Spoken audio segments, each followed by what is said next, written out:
Kumusta po ba dyan sa Pilipinas? Kasi marami nagsasabi sa akin na mainit daw. Hi guys! 2 weeks na lang uuwi na ako ng Pilipinas at sobrang excited na ako. Kaya lumabas ako para bumili ulit ng mga pasalubong. Ito, last batch na to. Ito. Ang bigat! Teka, papakita ko kung ano yung mga binili ko. Ito na guys, puro mga chocolates yung pinagbibili ko. Ayan, bumili ako ng Cadbury na Biscoff. Hindi ko alam kung merong ganito sa Pilipinas kasi nga 'di ba sikat dito sa UK o sa Guernsey ang Cadbury tapos Biscoff, so pinagsama nila. Bumili ako nito. Ayan. So, bumili rin ako ng Dame na Cadbury na collab siguro nila to. Masarap kasi yung Dame, nakatikim ako no, masarap pala yon.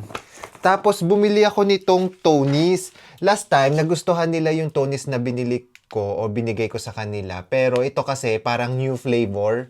Ano ba to? Hazelnut. Yan, bumili ako nito. And bumili rin ako nitong Tony's din. Iba naman to.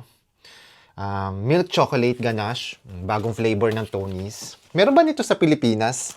Hindi ko alam eh. Kasi nagbigay ako dati nito, sabi ni Uncle, meron naman daw sa SNR. Pero, ewan ko, new flavor.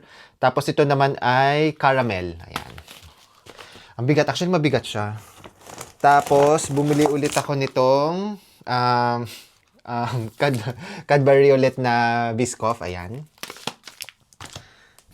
Dami kong binili niyan, oh.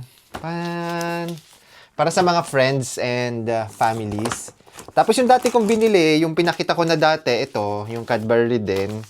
And itong, Lindt. Ito para kina mama to siguro, tsaka kina ate. Ayan, mga pinagbibili ko. Puro mga Cadbury yung pinagbibili ko, at saka Tony's. Ayan, Cadbury ulit, at saka, ayan, Cadbury na naman.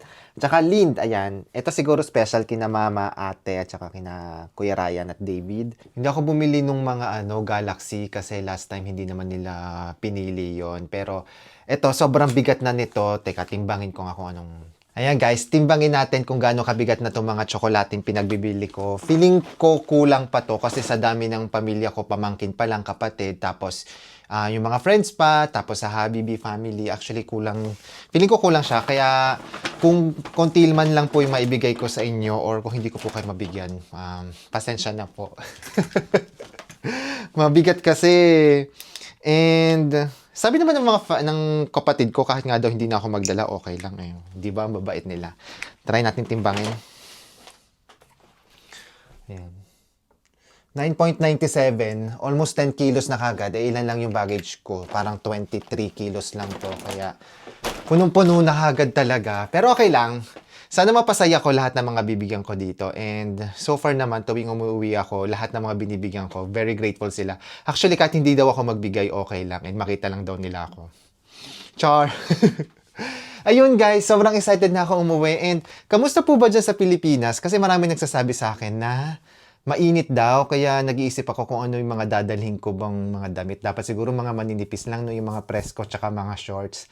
Pero anyway, 2 weeks!